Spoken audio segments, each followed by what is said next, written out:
hoje nós somos praticamente CPFs, né? A única coisa que é imutável, por enquanto, né? E Exatamente. daqui a pouco, se você não gostar dos números também, você vai dar um jeito, vai vir aí, né? Nossa, Gilberto, acho que estão frios, você não acha, não? É terrível, né? E nós vamos Mas cada dia mais necessário. virando CPF, É. né? Você sai Um número, daqui um tiquinho a gente só tem um código de barras no braço, assim. Pronto. E Mas a o ideia, próprio Raul, registro vai ser civil isso. das pessoas naturais hoje ele já gera o CPF da pessoa ali No na momento do certidão. registro de Isso. nascimento.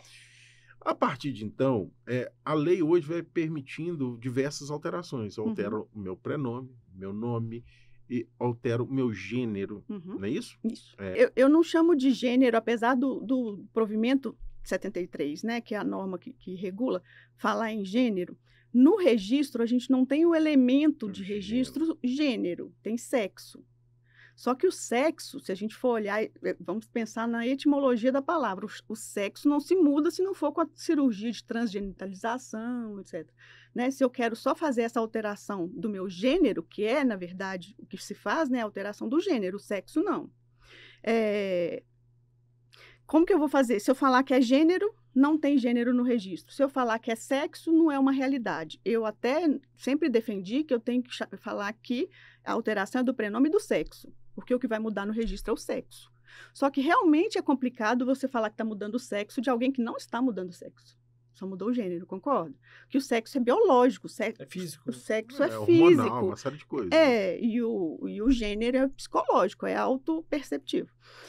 Aí, no final das contas, eu acho mais conveniente, sabe? E hoje escrevo assim, tá assim no meu livro também, que estou acabando de escrever, é a manifestação de gênero no registro. Porque como que eu manifesto o meu gênero no meu registro? Através do sexo que está lá. Então, eu não mudo nem o sexo, nem a palavra sexo, nem a palavra gênero. Porque a lei não mudou para colocar ali que é gênero. E nem deveria, porque tem um papel físico também que o registro precisa fazer. Então, ou põe os dois, né? Ou então, hoje... Passa, né, eventualmente, a omitir o sexo na certidão... E deixar o gênero. Aí o pai chega lá e fala assim, olha, né, no registro, qual que é o sexo da criança? O sexo é masculino e eu já quero consignar que o gênero dele é masculino. E ele, com o tempo, o sexo fica... porque até é importante falar um pouquinho sobre isso, que é a questão da publicidade, né? Os atos notariais de registro, eles são públicos, mas existe um limite dessa publicidade, é isso? Nossa, eu escrevi exatamente sobre isso, depois eu vou te mandar. Eu sugeri, inclusive, isso. Que a gente tivesse sexo e gênero no registro, porque se não está no registro, não pode estar na certidão. Então, tem que ter as duas coisas no registro. Toda criança não tem gênero no início, na hora que nasce. Gênero no sentido de diferenciar comportamento, né? Sim. Então, o que manifesta o gênero da criança é o seu sexo. Então, todo registro inicial vai ser igual, sexo e gênero. Se a pessoa mais para frente entender que é diferente, tem essa possibilidade, muda só o gênero. E na certidão vai o gênero, que é o gênero que combina com o nome. Exato. E não foge também, porque eu falo assim, eu acredito que muita gente tem essa curiosidade. Eu conheço uma pessoa, né, vamos pensar que do gênero feminino, toda a aparência, já foi submetida, inclusive, a cirurgia, né? Enfim. Tratamento hormonal. É uma mulher, eu entendo, né? Vamos lá, é uma mulher.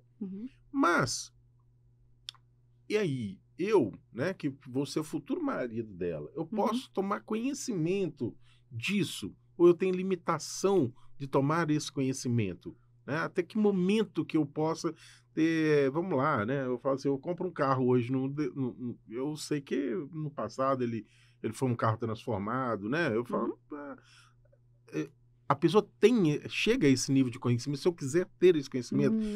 Não teria. Não, em relação à alteração, ao texto da alteração, não, porque o provimento 73 fez o sigilo expresso. Então, vai ter o texto da alteração fica só no registro e na certidão consta elemento de averbação à margem do termo. Então, esse elemento que é sigiloso, só a própria pessoa que pode pedir certidão ou uma autorização judicial. Eu não posso ir diretamente no balcão e falar, eu quero o inteiro teor? Não pode. Só que me perguntaram muito isso, sabe? Mas, puxa vida, se eu quero me casar com ela, eu tenho que saber a história de vida dela. Fala, meu amigo, se você quer se casar com ela e não sabe essa questão da história dela, pode desistir de casar.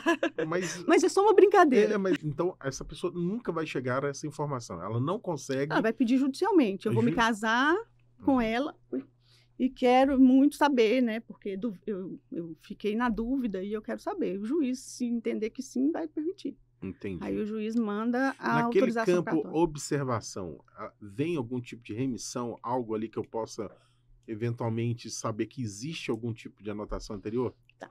Olha só, o registro em si, quando eu lavro o registro, eu só tenho informações no que a gente chama de termo inicial. Tem um local da folha do registro onde eu lanço as informações iniciais. Tudo que eu precisar alterar nesse registro depois que eu acabei de registrar, futuramente, eu tenho que fazer a margem do registro.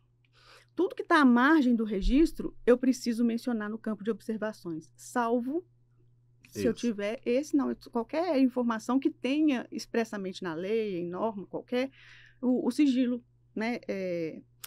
Por exemplo, reconhecimento de paternidade, adoção, quando na época a adoção era feita por averbação, ou adoção de maior, né, de pessoa maior de 18 anos, ainda hoje é feito por averbação. Então, tudo isso é sigiloso. E a tudo isso cabe isso que eu falei. A partir de 18 anos, a pessoa própria pode pedir, e aí a gente não nega. Se for outra pessoa e que não tenha a autorização do dono do registro, aí tem que ser por autorização judicial. Entendi.